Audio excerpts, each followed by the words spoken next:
el Estado, la democracia y la gestión de los miedos. Ha sido sobre todo en Europa y en sus antiguos dominios sus brotes de allende los mares, sus ramificaciones y sedimentos, así como en algunos otros países desarrollados que mantienen con Europa una relación de Valverwandtschaft, de afinidad electiva, en vez de una relación de Verwandtschaft, simple parentesco, donde la propensión al miedo y las obsesiones por la seguridad han avanzado de manera más espectacular en los últimos años. Este fenómeno parece un misterio si se le contempla al margen de otras novedades importantes acontecidas en los últimos años. A fin de cuentas, como indica Robert Castell en su incisivo análisis del malestar que ha ocasionado la inseguridad del mundo actual, nosotros, al menos en los países desarrollados, vivimos sin duda en algunas de las sociedades más seguras que han existido jamás. Aún así, a pesar de todas las pruebas objetivas, somos precisamente nosotros, que hemos sido criados entre mimos y algodones, los que más amenazados, inseguros y atemorizados nos sentimos.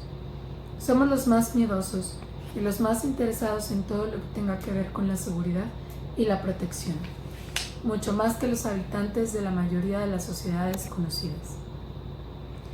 Sigmund Freud abordó directamente el enigma de los miedos en apariencia injustificados y sugirió que la solución debía buscarse en el insistente desafío de la mente humana a la árida lógica de los hechos.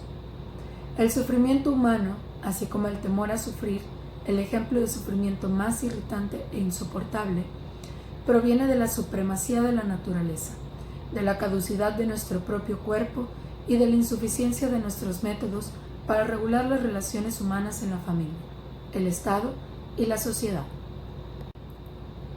En cuanto a las dos primeras causas que señala Freud, conseguimos, de un modo u otro, reconciliarnos con los límites últimos de lo que podemos hacer. Sabemos que nunca conseguiremos dominar del todo la naturaleza y que nuestro organismo no llegará a ser inmortal, ni tampoco inmune al implacable transcurso del tiempo, y por ello, al menos en ese ámbito, estamos preparados para contentarnos con una solución de segunda clase. El conocimiento de los límites puede ser estimulante e infundir energía, pero también puede ser descorazonador y limitativo. Si no podemos erradicar todos los sufrimientos, podemos eliminar algunos y atenuar otros. Vale la pena intentarlo una y otra vez sin desfallecer nunca. Y nosotros lo intentamos tanto como podemos, y en estas reiteradas tentativas consumimos gran parte de nuestra energía y atención, dejando poco espacio para la reflexión apesadumbrada y para preocuparnos, porque algunas mejoras deseables estarán siempre fuera de nuestro alcance, convirtiendo todos los intentos por lograrlas en un despilfarro de un tiempo precioso.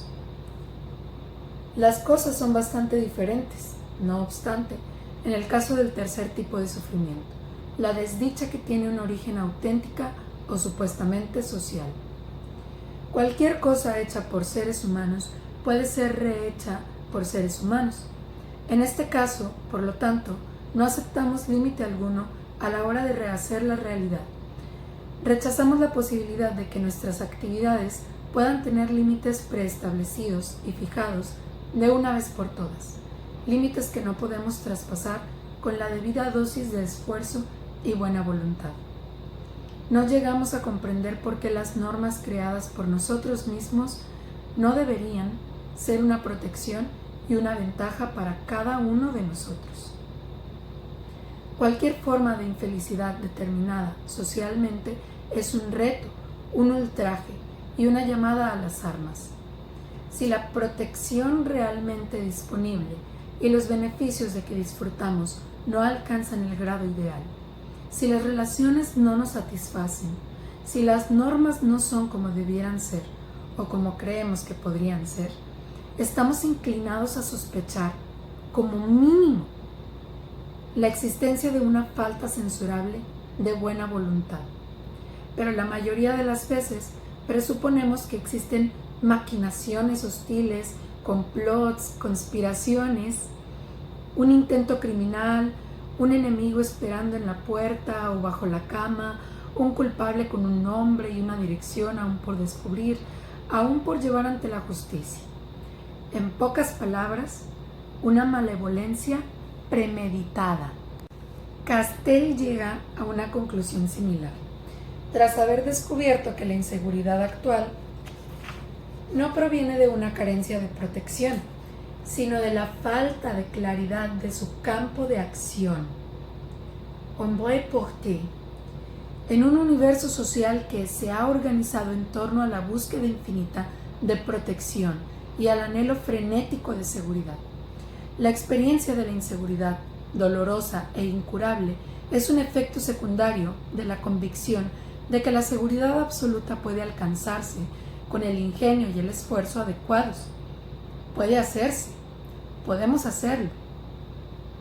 De este modo, si ocurre que no se ha logrado, el fracaso puede explicarse solo mediante un acto malvado y malintencionado. En esta obra tiene que haber siempre un villano.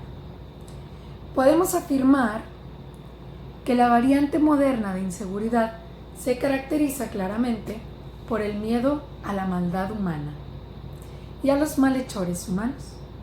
Está atravesada por la desconfianza hacia los demás y sus intenciones, por el rechazo a confiar en la constancia y en la fiabilidad de la compañía humana y en última instancia deriva de nuestra incapacidad o desgano para convertir tal compañía en duradera y segura y por tanto en digna de confianza. Castell atribuye esta situación a la individuación contemporánea. Sugiere que la sociedad moderna, al suprimir las comunidades y las corporaciones estrechamente unidas, que en el pasado definían las normas de protección y velaban por su cumplimiento, y sustituirlas por el deber individual de ocuparse cada uno de sí mismo y de sus asuntos, se ha edificado sobre las arenas movedizas de la contingencia. En una sociedad semejante, los sentimientos de inseguridad existencial y el temor a peligros indefinidos son inevitablemente endémicos. Al igual que en las otras transformaciones de la era moderna, Europa desempeñó en esta un papel precursor.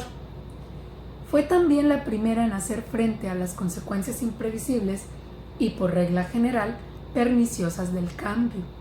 Esta inquietante sensación de inseguridad no habría surgido si en el continente no se hubiesen dado dos novedades simultáneas que luego, a velocidades distintas, se propagaron a otras zonas del planeta.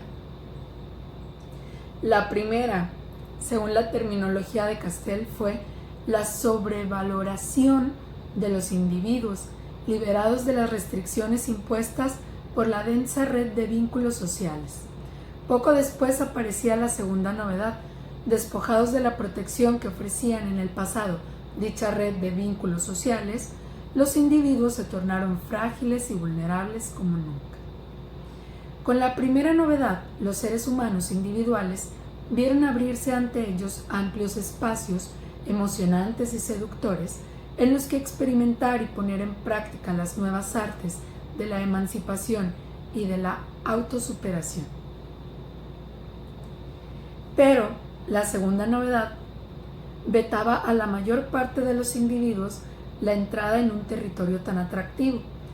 Ser un individuo de iure, por decreto de ley o por la sal arrojada sobre la herida abierta por la impotencia inducida socialmente, no garantizaba en modo alguno la individualidad de facto, y muchos carecían de los recursos para hacer valer los derechos implícitos en la primera novedad a la hora de luchar por la segunda.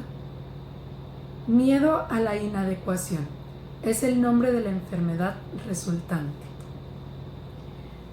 Para muchos individuos, por decreto, sino para todos ellos, la inadecuación fue una sombría realidad, no un oscuro presagio, pero el miedo a la inadecuación se convirtió en un padecimiento universal, o casi.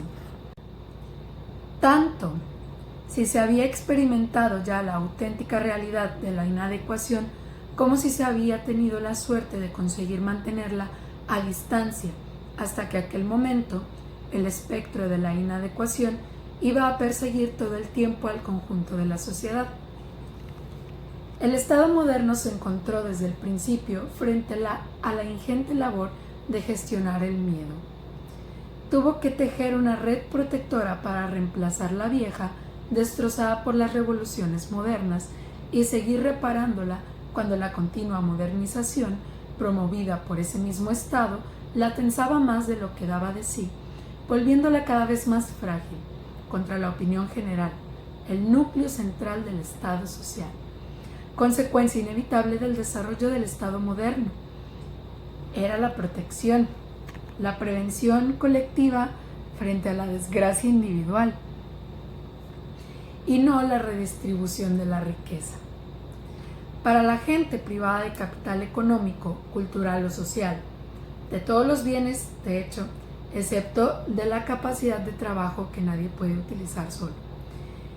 La protección puede ser colectiva o no será nada. A diferencia de las redes de protección social del pasado premoderno, las concebidas y administradas por el Estado o bien fueron construidas a propósito y a partir de un proyecto, o fueron el resultado de una evolución espontánea a partir de otras actividades constructivas a gran escala, propias de la fase sólida de la modernidad. Son ejemplos de la primera categoría las instituciones y las prestaciones asistenciales, denominadas a veces ayudas sociales, los servicios sanitarios gestionados o asistidos por el Estado, la educación y la vivienda, además de la legislación laboral que regulaba con detalle los respectivos derechos y obligaciones de las partes en los contratos de compraventa de mano de obra, y por idéntico motivo protegían el bienestar y los derechos adquiridos por los empleados. El principal ejemplo de la segunda fue la solidaridad entre trabajadores, sindicatos y profesionales, que echó raíces y floreció de manera natural en el entorno moderadamente estable de la fábrica fordista, encarnación perfecta del escenario de la modernidad sólida, donde estaban instalados casi todos aquellos que carecían de otro capital. El compromiso con la otra parte en las relaciones capital-trabajo era mutuo y duradero en la fábrica fordista, algo que hizo que ambas partes dependieran la una de la otra, pero que al mismo tiempo les permitía pensar y hacer planes para el futuro, amarrarlo e invertir en él. Por esta razón, la fábrica fordista era un lugar de conflictos exacerbados que explotaban a veces en abierta hostilidad, pues la misma perspectiva de buscar un compromiso a largo plazo y la dependencia mutua entre las distintas partes implicadas condujo a una confrontación que propiciaba una inversión razonable y un sacrificio que arrojaba beneficios, pero que también fermentaba y se enconaban cuando no estaban a la vista. Aún así, aquel tipo de fábrica resultó ser un refugio seguro para confiar en el futuro y, por tanto, para la negociación, el compromiso y la búsqueda de una forma de convivencia consensuada. Gracias a unas trayectorias laborales bien definidas, a rutinas agotadoras pero tranquilizadoramente estables, a los escasos cambios en la composición de los equipos de trabajo, a las habilidades profesionales que resultaban útiles durante mucho tiempo una vez adquiridas y que significaban un valor añadido a la acumulación de experiencia profesional, podían mantenerse a raya los imprevistos del mercado laboral, la incertidumbre quedaba mitigada o desaparecía por completo, y los temores eran desterrados del ámbito marginal de los golpes del destino y de los accidentes fatales. En vez de saturar el curso de la vida cotidiana, por encima de todo, aquellos muchos que no contaban con otro capital que su capacidad de trabajo podían confiar en la colectividad. La solidaridad transformó la capacidad de trabajo en un capital sustituto, en un tipo de capital del que se esperaba, no sin razón, que encontrara